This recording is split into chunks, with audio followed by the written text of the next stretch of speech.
Wherever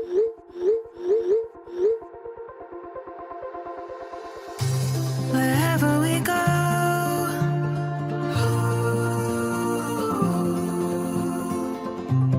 we'll always know.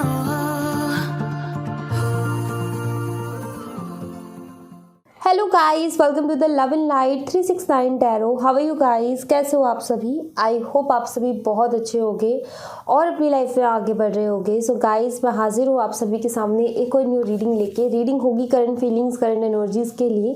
देखेंगे कि इस वक्त आपके पार्टनर आपके बारे में क्या सोच रहे हैं, कैसा फील कर रहे हैं, उनकी फीलिंग, इमोशन, थॉट्स आपके लिए क्या है, उनकी ओवरऑल एनर्जी आपके लिए क्या है। सो गाइस, रीडिंग को शुरू करने से पहले जल्दी से मैं आपको एक छोटी सी इन्फॉर्मेशन दे देती हूँ। अगर आप मुझसे पर्सनल रीडिंग लेना चाहते हो तो डिस्क्रिप्शन बॉक्स में व्हाट्सएप नंबर दिए गए हैं, आप उस पर कांटेक्ट कर सकते हो for love reading, health reading, career reading, सभी तरीके की रीडिंग्स मैं करती हूँ। सेकंड थिंग गाइस, अगर आप मेरे साथ इंस्टाग्राम पे जुड़ना चाहते हो तो उसका लिंक भी आपको डिस्क्रिप्शन बॉक्स में मिल जाएगा। आप मेरे साथ इंस्टा पे भी जुड़ सकते हो, वहाँ भी आप सभी का बहुत बहुत स्वागत है। सो गाइस, शुरू करते हैं रीडिंग को और देखते हैं क्या आता है रीडिंग में। सो लेट्स सी कि आपके पार्टनर इस वक्त आपके बारे में क्या सोच रहे हैं, कैसा फील कर रहे हैं, उनकी फीलिंग, इमोशन, थॉट्स आपके लिए क्या है। सो देखते हैं क्या एनर्जीज आती हैं इस वक्त। आपके पार्टनर आपके बारे में क्या सोच रहे हैं, कैसा फील कर रहे हैं, उनकी फीलिंग, इमोशन, थॉट्स आपके लिए क्या है। Okay, 10 of swords, king of cups. बहुत ज़्यादा इमोशनल लॉस, ये एक इमोशनल एनर्जी और यहाँ पर पेनफुल एनर्जी। सो बहुत ज़्यादा इमोशनल लॉस ये फील कर रहे हैं, बहुत ज़्यादा तकलीफ़ें मुझे दिख रहे हैं। मुझे ऐसा लगता है कि एक टाइम पर आप इनके लिए इतना परेशान हुए थे, अब ये उतना परेशान हो रहे हैं।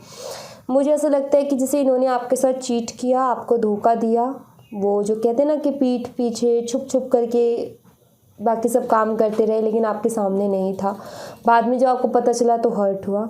मुझे ऐसा लगता है कि इसी तरीके का कोई धोखा, इसी तरीके की कोई चीटिंग इनको मिली है अपनी लाइफ में, जिसकी वजह से ये काफ़ी पेन में है और इनको रियलाइज़ हुआ है कि जैसा हम किसी को देते हैं वैसा ही हमें रिटर्न बैक हो भी जाता है, और वो हो भी गया। तो काफ़ी पेन में मुझे नज़र आ रहे हैं, दुखी हैं, परेशान हैं और इमोशनली बहुत ज़्यादा हर्ट है। ओके, 3 ऑफ कप्स एंड यहाँ पर है queen of pentacles. Third party situation रही है इस कनेक्शन में। थर्ड पार्टी की वजह से इन्होंने आपसे आर्ग्यूमेंट किया, आपसे झगड़े किया, आपको बुरा भला बोला, थर्ड पार्टी को चूज़ किया, आपको एम्बैरेस फील करवाया। सो यहाँ पर मुझे ऐसा दिखता है कि उसी थर्ड पर्सन ने इनको ये पेन दिया है। Okay, so third party issues रहे हैं, थर्ड पार्टी की वजह से प्रॉब्लम रही है। दूसरा, अगर मैं देखूँ यहाँ पर कि आपके पार्टनर इस वक्त क्या सोच रहे हैं, सो इनको अपनी पहले की लाइफ बहुत ज़्यादा याद आ रही है, जो आपके साथ इन्होंने बिताई थी, कितनी खुश भरी थी, कितना एन्जॉयमेंट था, कितनी खुशियाँ थी, सब कुछ था। लेकिन आज क्या हालात हो गए हैं, आज पेन है, आज तकलीफ़ है, आज इमोशनल लॉस है, आज कोई नहीं है समझने वाला, आज कोई नहीं है वो केयर करने वाला, वो प्यार देने वाला, जो कि इस टाइम पे सबको ज़रूरत होती है। सो काफ़ी अकेले से पड़ गए हैं ये अपनी ज़िंदगी में और पहले की ज़िंदगी को बहुत ज़्यादा मिस कर रहे हैं कि यार वो टाइम फिर से वापस आ जाए। कुछ इस तरीके की सोच है, कुछ ऐसा मिराइकल हो जाए, ऐसा कुछ चेंज आ जाए कि वो वाला टाइम फिर से वापस आ जाए। The world and the devil. Life में भाई बहुत ज़्यादा कार्मिक साइकिल्स चल रहे हैं इनके, ये मुझे दिख रहा है, क्योंकि वर्ल्ड का कार्ड एक उतार चढ़ाव को लेकर के आता है, प्लस एक साइकिल को लेकर के आता है। और जहाँ पर मैं डेविल का कार्ड देख रही हूँ, वहाँ पर इसके साथ इसकी एनर्जी कुछ ऐसी है कि ज़िंदगी में इनके बहुत ज़्यादा उतार चढ़ाव चल रहे हैं, जिसमें कार्मिक साइकिल्स बहुत ज़्यादा, तो टफ जर्नी है, यानी कि टफ टाइम इनकी लाइफ का अभी चल रहा है और ये इसको पूरी तरीके से चेंज करना चाहते हैं और इनको नहीं समझ में आ रहा है। ये इतनी ज़्यादा एंजाइटी में है कि इनको कुछ भी समझ में नहीं आ रहा है कि ये सारी चीज़ें क्या हो रही है मेरे साथ, क्या हो रहा है, क्या नहीं हो रहा है। लाइक टोटली परेशान है ये, दुखी, परेशान। 8 of swords, queen of wands. See 8 of swords की आंखों पे पट्टी है। मैंने अभी क्या बोला कि इनको कुछ भी समझ में नहीं आ रहा कि क्या हो रहा है, क्या करूँ। पहली चीज़ तो क्या हो रहा है मेरी लाइफ में, दूसरी चीज़ अब मुझे क्या करना चाहिए, कुछ नहीं पता इनको। सो एक कन्फ्यूज़न में है, स्टक एनर्जी में है, जहाँ पर ये अपने आप को अटका हुआ सा, फंसा हुआ सा महसूस कर रहे हैं, बाहर नहीं आ पा रहे हैं इससे, और ये चीज़ इनको बहुत ज़्यादा पेन दे रही है, ये चीज़ इनको बहुत ज़्यादा तकलीफ़ दे रही है और पेनफुल एनर्जी है। 4 of swords, see 4 of pentacles, crave कर रहे हैं आपके लिए, ये मुझे दिखता है, आपकी ज़रूरत महसूस हो रही है ज़िंदगी में, ये मुझे दिखती है एनर्जी यहाँ पर। दूसरा ये कि बहुत कुछ कहना चाहते हैं, मन में बहुत सारी बातें हैं, प्लस अपनी लाइफ की जो कुछ इन्होंने सहा है वो भी आपके साथ शेयर करना चाहते हैं, बट कर नहीं पा रहे हैं। ये एनर्जी यहाँ पर मिल रही है कि करें तो किस मुंह से करें, यू नो, बात शेयर करने के लिए आपसे कांटेक्ट करना पड़ेगा।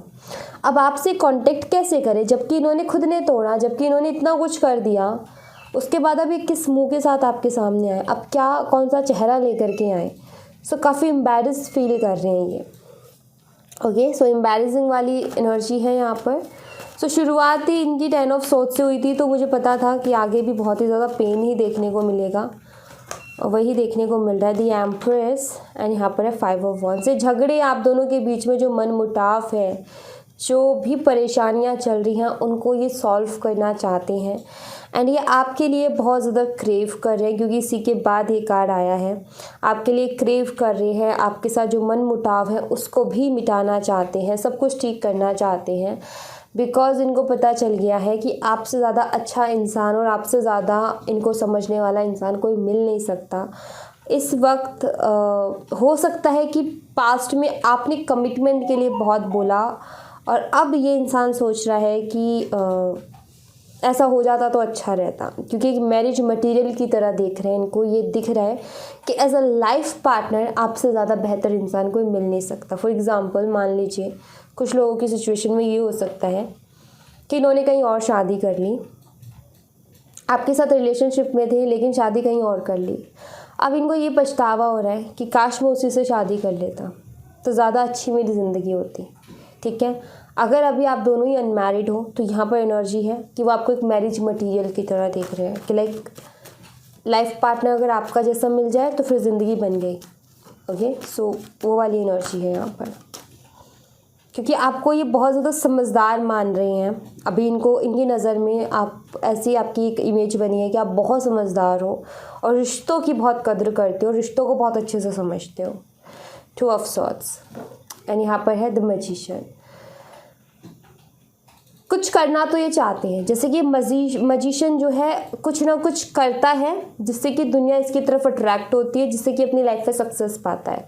सो ये कुछ ना कुछ तो करना चाहते हैं, कोई ना कोई चीज़ तो ये करना चाहते हैं, लेकिन और बहुत सारे आइडियाज़ भी हैं इनके दिमाग में। जैसे कि इस मैजिशियन के पास पेंटिकल भी है, कप भी है, स्वॉर्ड्स भी है, वॉन्ड भी है, जो कि शाम दाम दंड भेद वाली नीति को बताता है। सब कुछ है इनके पास, आइडिया हर तरीके का है, लेकिन कन्फ्यूज़ है कि सबसे पहला कौन सा यूज़ करना चाहिए। जो कि कभी कभी क्या होता है कि हमारे आइडियाज़ तो होते हैं हमारे पास, और जब हम उनके साथ वर्क करते हैं ना, तो कभी तो वो कहते हैं ना कि तीर निशाने पे लग जाता है, काम बन जाता है। कभी कभी तीर टेढ़ा मेढ़ा चला जाता है और टकरा के वापस आने लगता है। तो ये सोच रहे हैं कि कहीं मैं ऐसा ना कर दूँ कि अभी जो हो रहा है कुछ गलत और स्टेप लेके कुछ और गड़बड़ ना कर दूँ। तो इसलिए कंफ्यूज है कि मुझे पहला कौन सा स्टेप लेना चाहिए। मेरे पास आइडियाज़ तो हैं कि क्या क्या कैसे कैसे करना है, लेकिन पहला कौन सा स्टेप होना चाहिए उस चीज़ के लिए कंफ्यूज है, उस चीज़ के लिए एक डिसीज़न पर नहीं पहुंच पा रहे हैं। 6 ऑफ वॉन्ड्स एंड यहाँ पर है 7 ऑफ कप्स। डे ड्रीमिंग करते हैं किस चीज़ की? विक्ट्री की। डे ड्रीमिंग में क्या है कि इन्होंने आपको पा लिया, इन्होंने आपको मना लिया, सारी चीज़ें जो आप दोनों के रिश्ते के बीच में ख़राब चल रही थी वो सब ठीक कर ली और अब सब मस्त है, मज़े में है और खुशियाँ मना रहे हैं। डे ड्रीमिंग में ये होते हैं, इमेजिनेशन में इनके ये होता है कि हम वापस से मिल गए, हमारी बातें हो रही है, हम मिल रहे हैं, हम पहले जैसी सारी सिचुएशन हो गई है, हम खुश हैं। ये डे ड्रीमिंग इनकी चलती है। क्यों ये ऐसी डे ड्रीमिंग क्यों करते हैं, ऐसी इमेजिनेशंस में क्यों है? क्योंकि इनको विक्ट्री चाहिए। ठीक है, इनको चाहिए हो आप, होते ना कि वो होना कि भाई ये तो मुझे चाहिए। सो वो चीज़ दिखती है, विक्ट्री चाहते हैं ये चाहते हैं कि जो भी मैं अपना तीर छोड़ूं यानी कि गलत इंटेंशन में मत लेना, मतलब कि जो भी मेरा प्लानिंग या आइडिया है उस पर मैं वर्क करूँ तो वो बिल्कुल सही जा कर के वर्क करे, ऐसा ये चाहते हैं। और उसमें मुझे मतलब वो विक्ट्री मिले, उसमें हार ना मिले। Okay,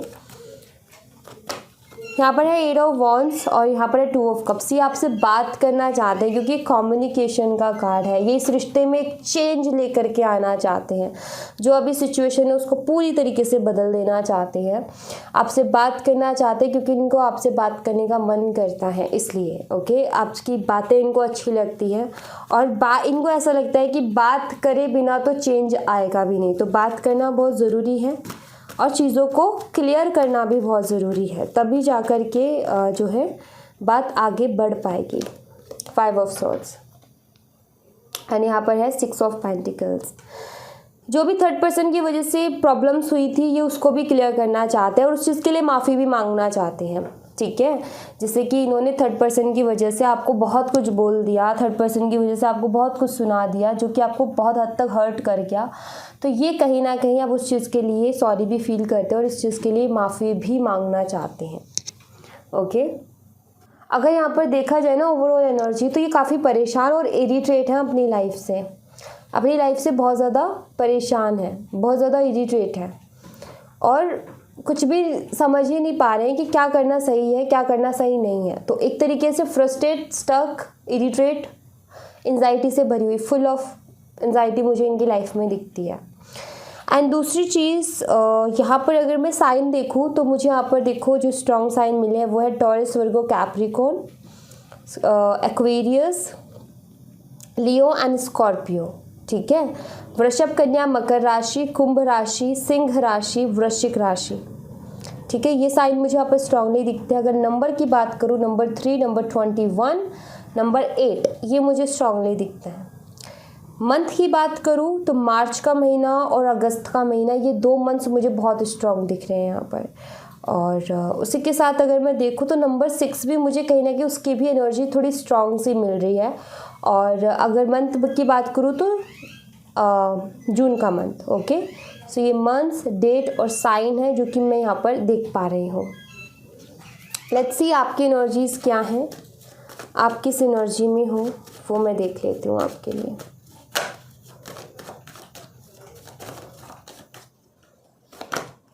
five of pentacles and यहाँ पर है 9 ऑफ सॉर्ड्स। आप थोड़ा सा लो एनर्जी में हो अभी, ऐसा मुझे ऐसा लगता है कि आप थोड़ा सा इमोशनल हो रहे हो उनके लिए। एंड दूसरी चीज़ ये कि एक रिग्रेट भी हो रहा है, मतलब एक पछतावा नहीं होता कि मैंने अपना टाइम वेस्ट कर दिया, मैंने अपना सब कुछ बहुत ज़्यादा इन्वेस्ट कर दिया, इतना ज़्यादा इन्वेस्ट नहीं करना चाहिए, इस चीज़ का दुख हो रहा है क्योंकि सामने वाले को तो उसकी ज़रा सी भी कद्र नहीं है। तो इस चीज़ का थोड़ा सा दुख हो रहा है कि यार मैंने बहुत ज़्यादा इन्वेस्ट कर दिया, इतना ज़्यादा इन्वेस्ट नहीं करना चाहिए था। आपको ऐसा फील हो रहा है कि यार मैंने बेवकूफ़ी कर दी और इस चीज़ को लेकर के थोड़ी सी टेंशन में हो, थोड़ी सी एंजाइटी में हो और आप इनको मिस भी बहुत करते हो, आपको इनकी याद भी आती है क्योंकि आप इमोशनली अटैच हो उनसे। एंड सबसे ज़्यादा दुख इस बात का होता है कि इस बंदे के लिए मैंने क्या कुछ नहीं किया लेकिन इसको बिल्कुल कदर नहीं। अगर मैं किसी और के लिए इतना करती तो शायद वो मेरे लिए जान देने को भी तैयार हो जाता। सो यहाँ पर वही चीज़ है कि थोड़ा सा ये होता है, गुस्सा भी आता है कि यार ये क्या है, कि ऐसे तो काम नहीं चलता। King of swords and night of cups. आप चाहते हो कि खुल के बोले कुछ, ये जो छुपा के बैठे हैं सब कुछ उसको खुल के बोले, अपनी फीलिंग्स को खुल के बताएं। अरे कुछ करना है नहीं करना रिलेशनशिप में वो तो अलग बात है, लेकिन ये बंदा इतना भी बोल देना कि हाँ प्यार तो है, तो भी सुकून है कि भाई चलो मैंने इन्वेस्ट किया तो कम से कम प्यार तो था। लेकिन ये बंदा ऐसे रिएक्ट कर रहा है, फिर ये बंदी ऐसे रिएक्ट कर रही है कि मैंने इतना कुछ किया, लेकिन वो ऐसे रिएक्ट कर रही है कि ये उसने जितना भी मेरे लिए थोड़ा बहुत भी जो दिया ना वो एहसान है, मतलब वो प्यार जैसा लग ही नहीं रहा। तो आप चाहते हो कि कुछ तो खुल के बोले फीलिंग्स की, हाँ ये फीलिंग्स है। तो आप चाहते हो कि ये अपना मुंह खोलें, ये अपने दिल की बात को आपके सामने रखें। दी एम्परर एंड यहाँ पर है 4 ऑफ कप्स। आप चाहते हो कि अपने ईगो को साइड में छोड़ें क्योंकि इनको ईगो प्रॉब्लम है, ईगो की वजह से ये आगे नहीं बढ़ते हैं, ईगो की वजह से ये कभी माफ़ी भी नहीं मांगते, ईगो की वजह से आगे से आगे अप्रोच भी नहीं करते। आप चाहते हो कि इस बार इनका ईगो ब्रेक करना है और ये ईगो छोड़ करके आए और वो ये खुद से आए आपके पास, आप ये चाहते हो और इसलिए आपने अपने आप को स्ट्रांग बना लिया है कि अब मुझे इमोशंस में नहीं बहना, क्योंकि मुझे उनकी तरफ से चाहिए अब एक्शन। सो ईगो की वजह से आप बहुत परेशान थे मतलब इनसे, और आप चाहते हो कि इनका ये ईगो ब्रेक हो, इनका ये घमंड टूटे, वो बहुत ज़रूरी है। Tower and 7 of pentacles. आप चाहते हो कि इनको ना एक रिग्रेट भी हो कि देखो तुमने क्या खोया है, एक रियलाइजेशन कि गलती हुई है तुमसे, तो उस चीज़ की रियलाइजेशन तुम्हें होनी चाहिए। इनको इतना समझ में आना चाहिए कि तुमने क्या खो दिया है, कितनी इंपॉर्टेंट चीज़ खो दी है। और वो एक होते ना कि चलो कुछ भी नहीं तो एक रियलाइजेशन तो हो इस बंदे को या बंदी को कि मैंने गलत किया है। तो आप वो चाहते हो कि ये चीज़ खुल के आपके सामने भी आए, इनको रियलाइज़ भी हो। एंड कुछ और नहीं तो इतना तो रहे कि हाँ इस बंदे को समझ तो लगी है कम से कम, कुछ और भी नहीं तो वो चीज़ यहाँ पर मुझे आपकी एनर्जीज़ में दिखती है। एंड लेट्स सी कि यूनिवर्स आपको क्या मैसेज देना चाहते हैं, यूनिवर्स आपको क्या कहना चाहते हैं, वो मैं यहीं से देखूँगी। Page of cups and 8 of pentacles.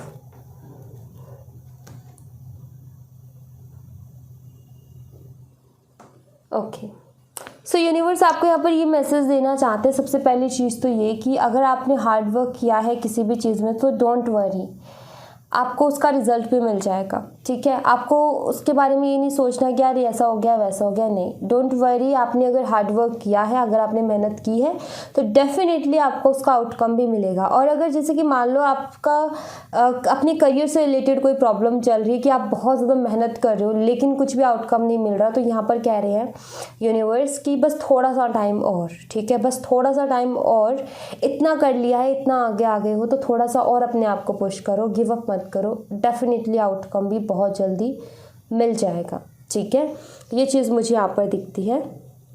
दूसरी चीज़ यहाँ पर ये है कि यूनिवर्स आपसे ये चाहते हैं कि आप मैच्योरली बिहेव करो। आप जो है चीज़ों को लाइटली लेना छोड़ो, ख़ास तौर पर रिश्तों के मामले में ज़्यादा इमोशंस के साथ मत रहो। ठीक है, कि एक होती ना हमारी टीनेज वाली एज जिसमें हम अट्रैक्ट होते हैं हर किसी की तरफ, नहीं, एक मैच्योरिटी लेकर के आओ जहाँ पर आप चीज़ों को एनालाइज करना सीखो, जहाँ पर आप चीज़ों को समझना सीखो, एनालाइज करो, समझो एंड उसके बाद कोई स्टेप लो।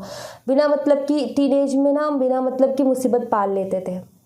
टीनेज में अगर आपको याद हो तो ऐसा होता है, सबके साथ होता है, बिना मतलब की जो है सिर्फ एक हल्की सी अट्रैक्शन हुई, सामने वाला कुछ नहीं, हम में सब्र नहीं होता था, पेशेंस नहीं होता था, हम कूद पड़ते थे पहले और फिर उसकी वजह से हमें टेंशन होती थी, हमें प्रॉब्लम आती थी। टीनेज में करते हैं, सब्र नहीं होता, तो पेशेंस रखना है। पेशेंस बहुत ज़रूरी है हर चीज़ के लिए। यहाँ भी आपने अगर पेशेंस रखा है ना अपने पार्टनर के लिए तो ये भी देखना आपको एक अच्छा रिजल्ट देगा। तो पेशेंस रखोगे हर चीज़ में, चाहे आपका करियर हो, चाहे आपकी लव लाइफ हो, चाहे आपकी ओवरऑल लाइफ हो, पेशेंस रखोगे तो ज़्यादा अच्छा रहेगा। अगर आपने जल्दबाजी की तो प्रॉब्लम आ जाएगी। तो जल्दबाजी जो है बच्चों का काम है, पेशेंस मैच्योर लोगों का काम है। जल्दबाजी टीनेज का हो गया, अब मैच्योर हो गए हो, सो पेशेंस लाना सीखो, क्योंकि पेशेंस जितना लाइफ में रहेगा, सब्र जितना लाइफ में रहेगा, उतनी लाइफ अच्छी रहेगी। सब्र नहीं तो मतलब ये समझ लो कि आप खुद ही, वो कहते हैं ना कि खुद के पैर पे कुल्हाड़ी मारना, तो वही कर लेता है इंसान। तो सब्र रखना, चीज़ों को समझना और उसके बाद कोई स्टेप लेना, एक्शन लेना या बोलना बहुत ज़रूरी है। बिना सोचे समझे जल्दबाजी में बोलेंगे तो हमें नुकसान पहुंचाएगा, बिना सोचे समझे जल्दबाजी में कुछ एक्शंस लेंगे तो हमें नुकसान पहुंचाएगा, बिना सोचे समझे जल्दबाजी में अगर प्रॉमिसेस कर देंगे तो हमें नुकसान पहुंचाएगा, बिना सोचे समझे अगर जल्दबाजी में हम किसी को प्रपोज भी कर देंगे तो वो भी हमें नुकसान ही पहुंचाएगा। तो जल्दबाजी तो करनी ही नहीं है, समझ के, सोच समझ करके, प्रैक्टिकली भी सोचो, इमोशनली भी सोचो। अब प्रैक्टिकल सोचने में होता है फ़ायदा नुकसान भी देखो अपना, इमोशनल सोचने में होता है कि क्या अच्छा है क्या बुरा है वो भी देखो अपना, कि क्या सही है मेरे लिए, क्या गलत है मेरे लिए, क्या मुझे नुकसान पहुंचा रहा है, क्या मुझे फ़ायदा पहुंचा रहा है। इन सब को सोचो, समझो और उसके बाद में स्टेप बढ़ाओ, उससे पहले मत लो step. Okay, so thank you so much guys. ये थी आप लोगों के लिए एक छोटी सी रीडिंग। आई होप आपसे रेजोनेट की हो, आई होप आपको पसंद आई हो। रेजोनेट की हो तो मुझे बताइएगा ज़रूर कमेंट बॉक्स में, पसंद आई हो तो लाइक ज़रूर कीजिएगा, चैनल को सब्सक्राइब करना मत भूलिएगा। मिलती हूँ मैं आपसे नेक्स्ट रीडिंग में, तब तक अपना ख्याल रखें, bye, take care, see you again.